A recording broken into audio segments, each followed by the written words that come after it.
Cape Coral, Florida.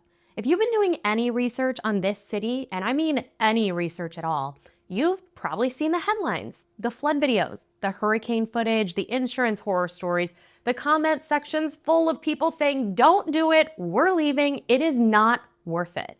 And if you're like most people I talk to who are considering a move here to Southwest Florida, you've probably started to wonder, is any of this place actually worth it? So here's what I'm going to tell you. Almost everything you've read is wrong, and I'm here to prove it. Now look, I get it. I completely understand why the negativity sticks. When you're doing your research from out of state, you're essentially reading the highlight reel of every bad thing that's ever happened here. The algorithm serves you worst case scenarios. Social media rewards doom. And the news? Well, let's just say the news doesn't make money when everything's fine. So the thoughts about Cape Coral right now go a little something like this. It floods all the time. We saw what happened in Ian. Remember, it's in a hurricane zone. And now the insurance costs are absolutely out of control. There's nothing to do there. It's just full of retirees. And the canals are more of a problem than a perk. The city had its moment, but that's gone. You missed it. And that's the narrative. And most people who've never actually spent time here or ever talked to somebody who actually lives here, they take it at face value and they move on. But here's what years of working in this market has actually shown me. The narrative and the reality are almost completely disconnected. Every single one of those misconceptions has a real answer. Not a spin, not a sales pitch, a real factual answer that most people never hear because the algorithm doesn't serve it to them. And frankly, a lot of agents don't want to get into the nuances because the nuances are sometimes harder to sell. But today, I want to get into the nuance because I think you deserve to make this decision with the actual information. Hi, I'm Jamie Kolev with the Kolev Group, and we're a real estate team based here right in Cape Coral. This is our market. This is where we live. This is where we work. And this is where we help people buy and sell every single day. I'm not going to tell you this place is perfect because there isn't a place that is, but I am going to tell you what's actually true because I watch this market from the inside, not from a search results page. So here's what we're going to do today. I've taken the 9 biggest misconceptions that I hear from people when they're considering Cape Coral, the things that I get asked about constantly, the fears that stop people from even looking seriously at this city, and I'm going to walk you through every single one. We're going to cover the flooding and hurricane risk. We're going to talk about insurance because honestly, it is a real conversation right now.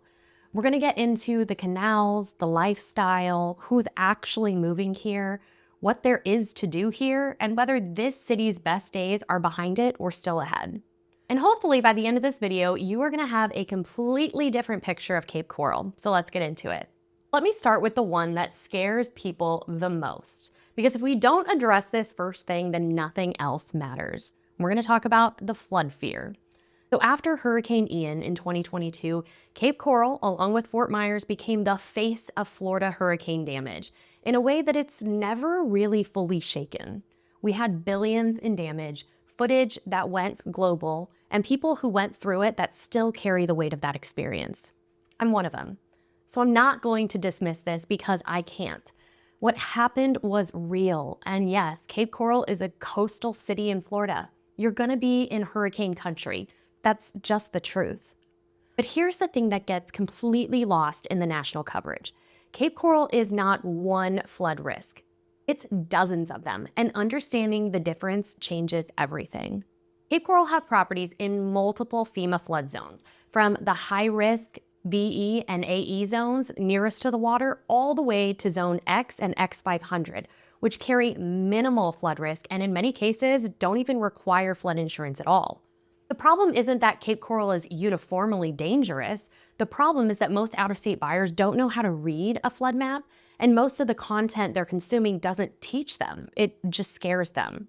So when I work with buyers, one of the first things that we do is pull the actual FEMA flood zone for every property that they're interested in. We don't do the zip code or the city or the area. We do the specific parcel because the house across the street may be in a completely different zone than the one that you're looking at. And post-Ian, the city of Cape Coral and Lee County made significant infrastructure investments, drainage improvements, canal system improvements, elevation certificate updates. The city that exists today is meaningfully better prepared than the one that faced Ian, and that matters. So here's how I want you to think about this. Flood risk is not a yes or no question. It's a homework question. The buyers who struggle in this market are the ones who never really learn how to ask it properly. And then the buyers who thrive are the ones who understand that flood zone, elevation certificate, and insurance quotes are 3 things that you learn about before you fall in love with the house, not after. Cape Coral's flood risk is real and it's manageable. It's not a reason to cross this city off your list at all. It's a reason to have the right person in your corner. All right, flooding. Yes, it's happened before, but let's call that handled. But the question I get right after that one, every single time, is about insurance. Even if the flood risk is manageable, people want to know, can I actually afford to insure a home here? I'm not going to sugarcoat this one. Florida's insurance market has been rough over the past several years. Multiple major carriers have left the state. Premiums have gone up significantly and in some cases dramatically, especially for coastal and waterfront properties. This is real. And if you're coming from Ohio or Michigan or Texas and you're used to paying $800 a year for homeowners insurance, your first Florida quote is going to be quite a shock. So why am I listing this as a misconception? Because the misconception isn't that insurance is expensive. The misconception is that it's impossible, that it's some unique, unsurvivable Cape Coral problem that doesn't exist anywhere else in Florida. But here's the reality. Florida's insurance challenges are statewide. They are not specific to Cape Coral. In recent years, the state of Florida passed significant legislative reforms specifically aimed at the stabilization of the insurance market. And luckily, it's starting to work. More carriers have re-entered the Florida market since those reforms than at any point in the previous 5 years. So what matters for Cape Coral buyers specifically? Well, this is all going to depend on where you buy, what elevation your home sits at, whether it has hurricane and rated windows and doors, the age of the roof, and whether or not you're in a flood zone. All of these variables directly affect your insurance cost. A well-built newer home in a non-flood zone with a recent roof in Cape Coral can be insured at a number that is genuinely a surprise to a lot of buyers. And this is exactly why working with local agents matter. Part of what we do when we're helping clients evaluate a property is look at the insurability picture alongside the purchase price. Because a house that looks affordable on paper can become unaffordable if you've got the wrong insurance profile, and the reverse is also true. So insurance here in Florida requires a little bit more due diligence than other states, full stop. Now, if that's a deal breaker, then Florida might not be your state in its entirety. And that's a valid conclusion. But if you're willing to do your homework, the insurance situation in Cape Coral is definitely navigatable. People are doing it every single day. Insurance is just a variable to understand, optimize, and plan for, not a wall that should stop you from moving. All right, so we've cleared the 2 biggest fear-based objections, flooding and insurance. But there's one more I want to knock out before we get to some of the more fun stuff, and that's the water quality question. If you're considering a canal home, you've probably seen things online that made you a little bit nervous, so let's clear that up. If you've spent any time in Florida real estate content online, you have almost certainly encountered something about water quality. You've heard about the algae blooms, red tide, the Caloosahatchee River getting Lake Okeechobee's discharges. It looks terrible on camera, and it's been covered extensively. And it makes people considering a canal home genuinely nervous. Because here's the problem. People are conflating several completely different things and then applying them to all Cape Coral's residential canals. But once you understand the distinction, a lot of that anxiety hopefully goes away. As we've talked about in many of our other videos, Cape Coral has 2 types of residential canals. We have saltwater and freshwater. The saltwater canals connect to the Caloosahatchee River and ultimately to the Gulf of America. These are your Gulf access properties. The freshwater canals are an inland system and largely disconnected from tidal influence. But the Lake Okeechobee discharge issues that you've seen in the news primarily affect the Caloosahatchee River and the downstream estuary. They are not consistently appearing, though, in the residential canal systems throughout the city. Red tide is a Gulf of America phenomenon. It affects the beaches. It's not a canal event. Now, are there times when water quality in certain canals is impacted? Yes. And in a city with 400 miles of canals, water circulation varies significantly by location. Some canals flush better than others. Some have been improved by the city's ongoing canal restoration programs. This is something to ask about and research for specific properties. But the blanket Cape Coral's water is gross narrative is not accurate. I've lived here, I've worked here for years, and I have seen people kayaking, paddleboarding, fishing, and boating in these canals every single week. I'll tell you, my neighbors even swim in the canals. The water quality fear is rooted in real events that are being applied in the wrong places. Understand what you're looking at on a specific property, and this stops being a fear and starts being more of a due diligence item. Now, before I go any further, I want to make sure you have a resource that goes way deeper than any single video can. And if you're seriously considering a move to Cape Coral or Southwest Florida, we put together a free Cape Coral relocation guide that covers everything. The link is in our description and it's completely free, so go grab it. Now, we've addressed the fear cluster, the flooding, insurance, and water qualities. They're all handled. Now let's get into some of the practical stuff. Because the next thing I hear consistently is, isn't Cape Coral kind of just like out in the middle of nowhere?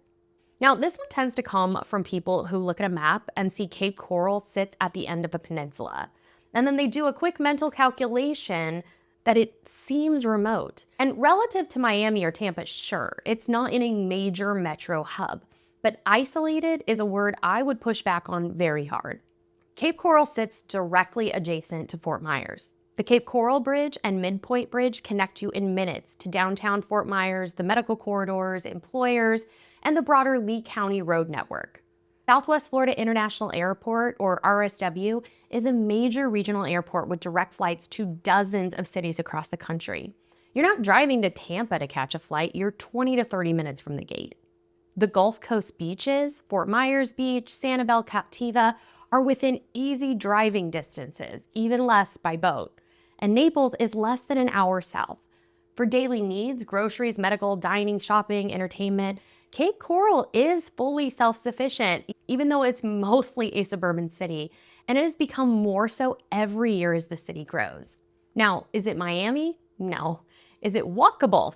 No, but if you're coming from New York or Chicago and you need that density and spontaneity, Southwest Florida is going to require a lifestyle adjustment. But for the person looking for space, waterfront, lower cost of living, and quality of life in exchange for a shorter restaurant at midnight radius, then the trade-off math makes a lot of sense. So they say isolated, but Cape Coral is not far from everything. It is, by deliberate design, far from the parts of Florida that most Cape Coral residents moved here specifically to escape. So the practicality question is answered. Now let's get into one that I find almost funny because I hear it consistently and is so wildly disconnected from what I experience here every single week, and that is there is nothing to do in Cape Coral. But let me show you what actually happens here. I think this misconception comes from a specific version of Cape Coral that existed 10 or 15 years ago, and also from people who are measuring things to do against cities 10 times bigger than this one.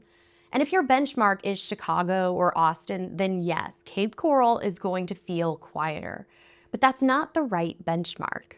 The outdoor lifestyle here is genuinely world-class for people who want it. Again, 400 miles of canals means boating and kayaking, not just a weekend trip. They're for a Tuesday. Fishing from both shore and from a boat is a legitimate daily activity for a huge percentage of Cape Coral residents. My son is literally in the backyard fishing as I'm making this video. The Gulf beaches are 30 to 45 minutes away. And of course, the birding and nature preserve access in this region rivals anywhere in the country. Now, I've always been one to love the dining and entertainment scene, and that has expanded significantly over the last several years. Cape Coral has developed a legitimate local restaurant culture, and not just chains.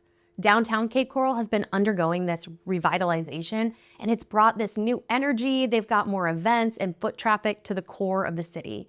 The Cape Coral's farmer market draws literally thousands of people regularly. Now, is it Nashville or Miami? No, but the people who move to Cape Coral are not, in most cases, looking for Nashville or Miami. They're looking for a high quality of life in a place where they can get outside, get on the water, eat well, and live without the pace and cost of a major city.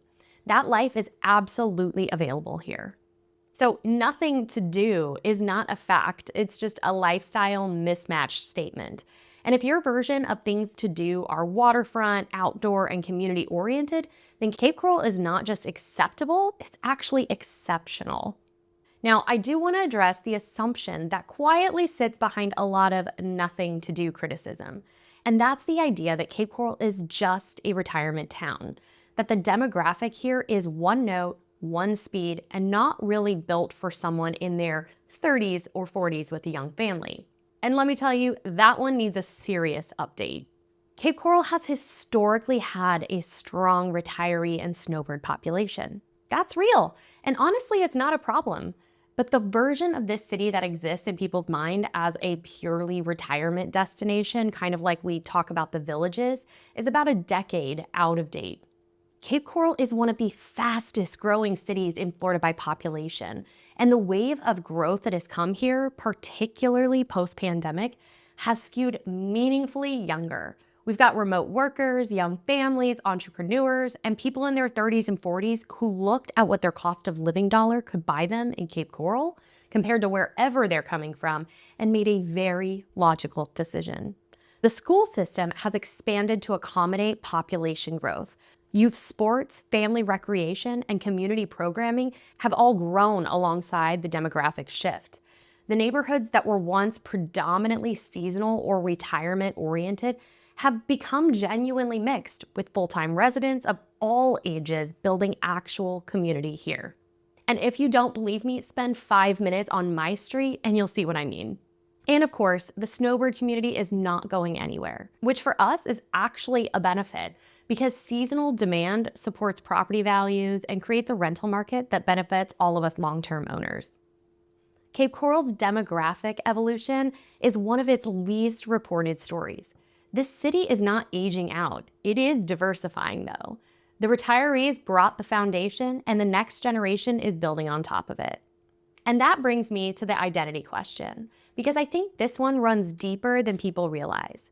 Cape Coral gets dismissed as a planned generic suburb with no soul. That is one that I want to push back on most personally. Now I understand where this one comes from. Cape Coral was built from scratch. It was developed in the late 1950s and 1960s by the Rosen brothers as a planned community. The grid street layout, the canal system, the lots, all platted in advance. It doesn't have the organic development pattern of an old coastal town that grew up around a fishing pier. So if your mental model of real place with identity requires a certain kind of historic messiness, then Cape Coral is going to feel off to you. But here's what that intentional planning created: the most extensive residential canal system in the entire world. I'm sure you're sick of hearing me say it, but over 400 miles of navigatable canals, more than Venice, Italy, all built by design as a feature, as the entire point. The planned suburb dismissal completely ignores the fact that the plan was extraordinary. And the character question? Cape Coral has a genuinely distinctive community makeup. There is a substantial international community here, a strong German and European presence in particular that has been a part of this city's identity for decades. You find that in the restaurants, the businesses, the cultural events, the neighborhoods. It's authentically multicultural in a way that surprises a lot of first-time visitors. And the city is also in the middle of an identity evolution as we're building out this city. Cape Coral's planned origin is not a bug. It is the direct source of the waterfront lifestyle that makes this city unlike anywhere else in the world. And that brings me to the canals themselves, because I've been mentioning them throughout this entire video. 400 miles, I know, but I want to give them their full moment, because the canal misconception is one of the most backward things I hear, and when I flip it for people, it changes the entire conversation.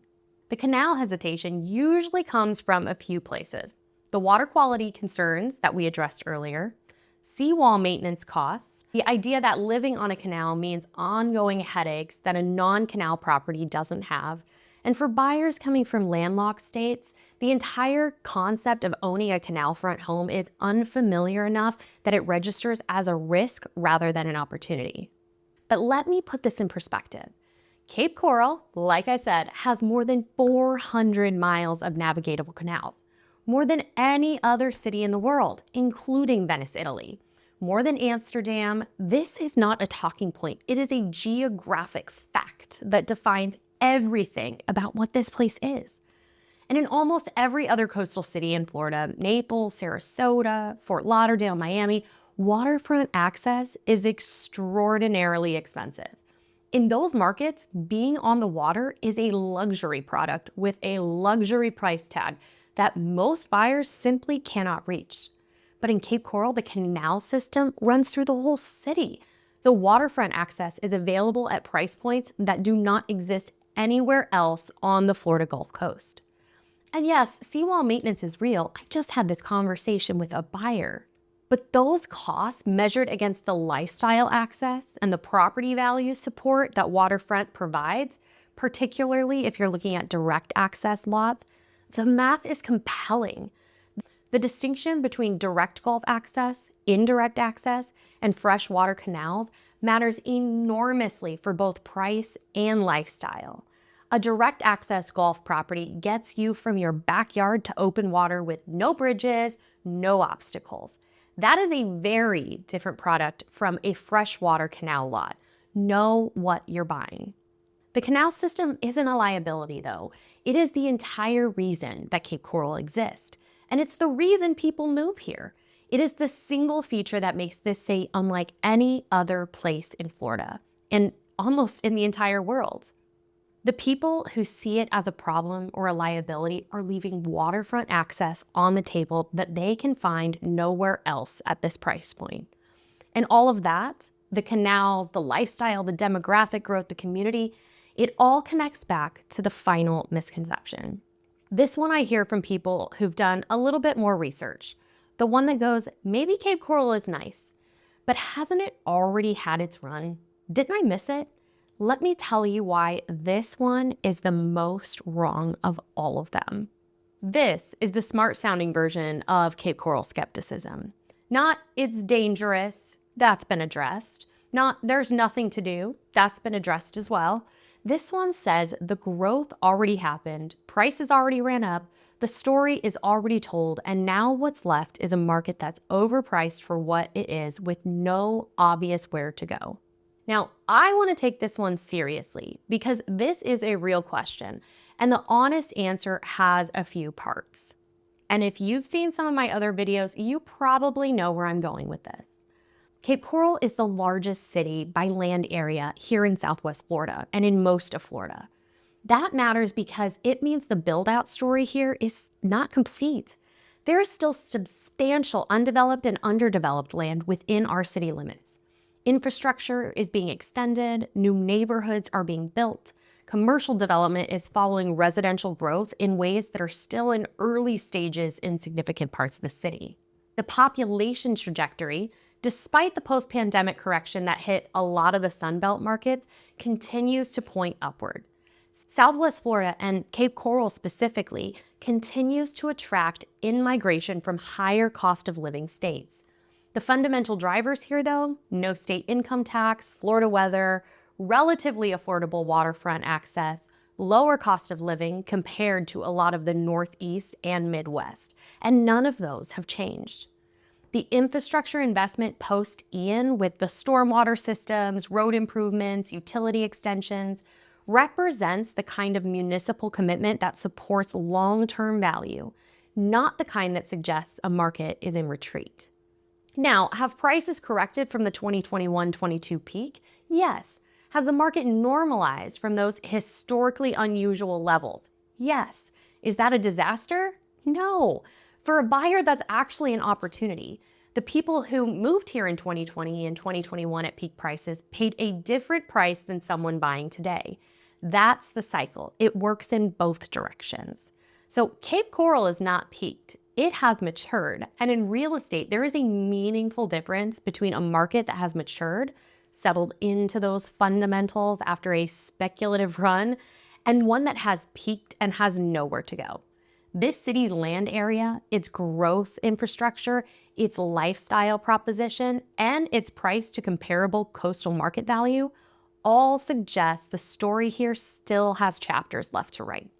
You're not late to Cape Coral, you might just be right on time. All right, so let's wrap this up. We just walked through 9 of the biggest misconceptions about Cape Coral, Florida. The flooding fear, the insurance concern, the water quality confusion, the distance question, the nothing to do myth, the retirement only stereotype, the identity dismissal, the canal hesitation, and the I missed it assumption. 9 misconceptions, 9 real answers. None of them were, don't worry about it, it's all fine, because some of them do require some homework. Some of them are real considerations that deserve real research. But not a single one of those, not one in my opinion, is a reason to dismiss this city before you've actually looked at it honestly. So if you came into this video maybe a little skeptical about Cape Coral, maybe you'd been reading the headlines, maybe someone in a Facebook group told you to stay away, maybe you'd watched some scary flood footage. I hope what you're leaving with though is a different kind of feeling. Not Cape Coral is perfect, because nowhere is, but Cape Coral deserves a real look with real information from someone who actually works and lives here. And now you have some of that information. That was the whole point of this video, and we did it. Now, 2 things before you go. If you're in the early stages of researching a move to Cape Coral or Southwest Florida, and you want something you can actually use, a real resource, not a highlight reel, we built the free Cape Coral relocation guide specifically for people in your position. It covers everything you need to know, and the link is in the description, so go grab that. And if you're past the research phase, if you're actually ready to have a real conversation about making this move, reach out to us directly. We work with buyers and sellers in Cape Coral and Southwest Florida every single day. We're not going to give you a sales pitch, but we're going to give you the same kind of honest, on-the-ground perspective that you get in these videos.